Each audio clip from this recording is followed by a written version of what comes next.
नमस्कार दोस्तों, सभी को नए साल की शुभकामनाएँ और उम्मीद है कि आप इस 2024 में कम से कम अपने पैसे को डबल तो कर पाओ आप।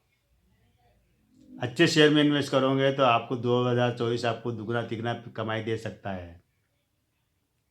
तो एक बार फिर आपको नए साल की शुभकामनाएँ और आइए हम अपना आज का वीडियो शुरू करते हैं। आज की एक कंपनी की जानकारी जो मेरे व्यूअर ने माँगी है, उसकी जानकारी लेकर मैं आया हूँ और ये जो शेयर का नाम है, कंपनी का नाम है सेल पॉइंट। मोबाइल बेचने वाली कंपनी की है ये, मोबाइल बनाती नहीं बेचती है। सभी कंपनियों के ब्रांडेड जो मोबाइल होते हैं जितने भी सैमसंग, नोकिया, जियोमी, शियोमी और तमाम तरह के जितने भी ओप्पो वगैरह जो ब्रांडेड मोबाइल वो बेचती है उनकी एसेसरीज। इसके अलावा ये कंपनी स्मार्ट टीवी के बिजनेस से जुड़ी स्मार्ट टीवी बेचती है जो कि ब्रांडेड होते बड़े बड़े बड़े बड़े नामी जो ब्रांड होते हैं उनके बेचती है। और साथ ही ये कंपनी जो ईएमआई पे जो लेते हैं मोबाइल वगैरह मतलब किस्तों में लेते हैं तो किस्तों के फाइनेंस कराने की सुविधा भी देती है जो कि कुछ बैंकों से उन्होंने टाइप किया हुआ है। वहाँ से आप मोबाइल अपना फाइनेंस भी करा सकते हैं, टीवी फाइनेंस भी करा सकते हैं इनके द्वारा, मतलब किस्त में भी आप ले सकते हैं। तो ये सेल पॉइंट कंपनी का नाम है और ये आंध्र प्रदेश में है जो विजयवाड़ा और तेलंगाना वगैरह के आसपास कुछ जगहों पर फैला हुआ बिजनेस है इनका। 2001 में कंपनी स्थापित हुई थी और 75 इनके शोरूम हैं। 75 में से केवल 2 शोरूम इनके खुद के हैं और उसमें से करीब 73 शोरूम इन्होंने फ्रेंचाइजी पर दे रखे हैं। 2023 जून 2023 में इसका आईपीओ आया था। पूरी कहानी इसकी मैं आपको इसी वीडियो में बताऊंगा ताकि आपको पता लग जाए कि शेयर मार्केट में आईपीओ में पैसा लगाना कितना रिस्की हो सकता है, किस तरह पैसा फंस सकता है आपका। बिना सोचे समझे आईपीओ में पैसा लगाना कितना खतरनाक होता है और बिना कंपनी की जानकारी निकाले। तो यही मैं आपको आज के इस वीडियो में जानकारी देने जा रहा हूँ, तो पूरा वीडियो ज़रूर देखिए, बीच में स्किप मत करना वरना आप कुछ चीज़ मिस कर जाओगे। तो जून 2023 में इसका आईपीओ आया था। करीब करीब 100 रुपये इसकी प्राइस रखी गई थी आईपीओ प्राइस, लेकिन जो लॉट साइज रखा गया था वो इन्होंने 1200 शेयर का था।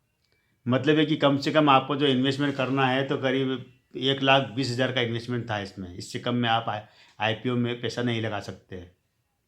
ये सेल पॉइंट की आप बात कर रहे हैं इस कंपनी की जो कि जून 2023 में आईपीओ आया था। लेकिन ये शेयर आईपीओ आने के बाद ही गिरता चला गया, 45 रुपये तक गिर गया। 100 रुपये का शेयर लिस्ट होने के दिन से शेयर गिर रहा, लगातार गिरते जा रहा है और अभी आज की तारीख में इसकी कीमत है करीब 45-46 रुपये है। कंपनी जो ने जो आईपीओ लाने के जो कारण भी बताया, कारण ये बताया कि अपना बिजनेस को बढ़ाएंगे और कुछ जो इनके ऊपर कर्जा था तो कर्जा चुकाने के लिए भी इन्होंने मतलब आईपीओ लाया था। कंपनियां ये भी करती है कि अपना कर्जा चुकाने के लिए पब्लिक से पैसा जुटाती है। तो इनके पास कुछ ऐसा इनसिक्योर कर्जा भी था, कर्जा ऐसा क्योंकि कई बार क्या होता है कर्जा अगर मांगने वाला खड़ा हो जाता है तो वहाँ कर्जे देने के लिए पैसा कंपनी के पास था नहीं, क्योंकि कंपनी के पास बड़ी एसेट नहीं है, कंपनी के पास बड़ा बैंक का बैलेंस नहीं है, कंपनी का खुद का कोई प्रोडक्शन मशीनरी या कोई कारखाने नहीं लगे हुए हैं।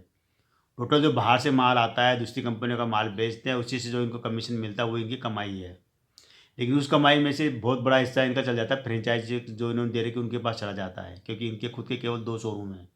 बाकी फ्रेंचाइजी से इनको जो पैसा आता है वो है। कहने का मतलब ये है कि दूसरे लोग कमाएंगे तो इनको कमाई मिलेगी, दूसरे लोग अगर नहीं बिजनेस करेंगे जो फ्रेंचाइजी इन्होंने ले रखी वो बिजनेस नहीं करेंगे इनकी कमाई खत्म हो जाएगी। या फ्रेंचाइजी अपनी फ्रेंचाइजी वापस छोड़ने के लिए छोड़ देते हैं तो इनका खत्म हो जाएगी। ज़्यादा ही भी नहीं, केवल 75 में 73 फ्रेंचाइजी है इनके पास। कुछ ही ज़िलों में इनका बिजनेस फैला हुआ है। कह सकते कि एक शोरूम की दुकान वाला दुकानदार का आईपीओ है ये। तो ये इस शेयर में क्या होता है कि आईपीओ आने के बाद में शेयर गिरते गिरते 45 रुपये पर आ जाता है और उसके बाद में आज की तारीख में भी इसके अंदर कोई इनको ग्राहक नहीं मिल रहे हैं। सबसे बड़ी बात दिक्कत ये हो रही है कि खरीदारी नहीं मिल रहे हैं, बिकवाली ज़्यादा है यहाँ पर। आज की तारीख में इसके अंदर कोई आप 1 शेयर या 2 शेयर या 100 शेयर या 200 शेयर नहीं खरीद सकते। आज भी लोट साइज में ही शेयर बिक रहा है इसका। अगर आप कोई खरीदना 45 शेयर इस पे में अगर कोई खरीदना चाहता है तो उसको भी लोट लोट में खरीदना पड़ेगा, कम से 1200 शेयर का लोट खरीदना पड़ेगा। सिंगल शेयर या 2 शेयर आप नहीं खरीद सकते इसके अंदर। ये इसमें क्योंकि इसका मतलब है कि यहाँ पर अभी भी एंकर इन्वेस्टर जुटाए जा रहे हैं कि वो एंकर इन्वेस्टर आ जाए उस पर पैसा लगाए, तो फेल हो सकता है। आपको पता होना चाहिए पेटीएम का आईपीओ आया तो वहाँ पर ये कंडीशन आ गई थी कि शेयर गिरता ही चले गया था। 2100 रुपये में बीच वाला शेयर गिरते चले गए थे बाद में। हालांकि उनके मालिक ने, जो कि विजय शेखर शर्मा, उन्होंने कुछ एंकर इन्वेस्टर जुटाए तो आईपीओ को बचा लिया था। वो भी करीब 70% तक गिर चुका था। उससे ज़्यादा नीचे गिरता है तो फिर आईपीओ को फेल करार दिया जाता है और पैसा लौटाना पड़ता है इन्वेस्टरों को। यहाँ पर ये आईपीओ को शेयर करीब यहाँ पे 60% तक काफ़ी गिर चुका है ये शेयर।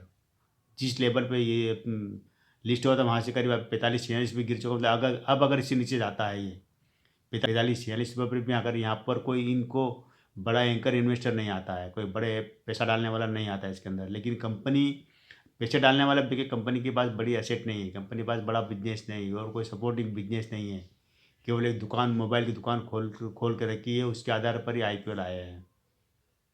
तो शेयर मार्केट में ये भी होता है, आप अगर नाम देकर या कुछ और देकर अगर आप पैसा लगाते हैं, बिना कंपनी की जानकारी निकाले अगर पैसा लगाते हैं तो आपका पैसा फंस सकता है। 10 में से करीब 4-5 कंपनी, 10 अगर मान लो 10 आईपीओ आए हैं तो उसमें 4-5 कंपनी ऐसी होती है जहाँ पर कि पैसा फंसता लोगों का, ये मैं बता दूँ आपको।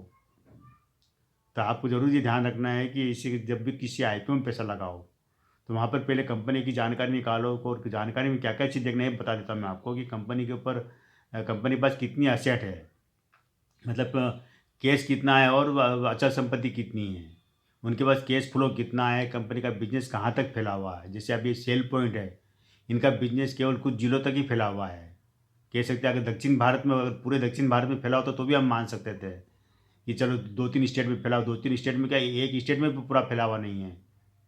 तो ये मैं एक सोचने वाली बात बनती है कि ये क्या आईपीओ के लायक इसके अंदर पैसा लगाना चाहिए था? नहीं, 1,20,000 कम से कम इतना पैसा का इन्वेस्टमेंट था इसमें। तो यहाँ पर आपको ज़रूर सोचना चाहिए जब भी आप किसी आईपीओ में पैसा लगाओ तो ये देखो कि कंपनी का में कर्जा कितना है, कंपनी का मालिक कौन है, कंपनी का मालिक और भी सपोर्टिंग बिजनेस क्या है। ये भी चीज़ काम करती है कि आपका एक बिजनेस है और बाद में आप दूसरे बिजनेस के लिए आप आईपीओ ला रहे हो तो एक बिजनेस आपको उस बिजनेस को सपोर्ट मिलता है, तो वो भी नहीं इनके पास। सबसे बड़ी दिक्कत ये है। तो ये दोस्तों मेरे एक व्यूअर ने जानकारी मांगी थी सेल पॉइंट की, तो मैं जानकारी निकाल के लाया हूँ और मैंने जो भी जानकारी मिली आपके सामने रखी है। इस लेवल पर भी जो 45-46 रुपये पर भी आप इन्वेस्ट करने की अगर कोशिश करें तो मेरी तरफ से ना है, कि अभी भी रिस्की हो सकता है। हो सकता है कि कुछ भी हो जाए इसके अंदर, आईपीओ फेल करार दिया जाए या कुछ ट्रेडिंग रुक जाए या कुछ भी हो सकता है, क्योंकि अभी कुछ पता नहीं चल रहा है इसके अंदर। थोड़ा सा डेटा मैंने बता भी दिया, वो इतना ही है कि 270 करोड़ का रेवेन्यू आया इनका और 1-1.25 करोड़ की इनकी इनकम है। तो आज इतना ही दोस्तों, कल फिर मिलता है मैं एक नए वीडियो के साथ नई जानकारी लिए। Thank you.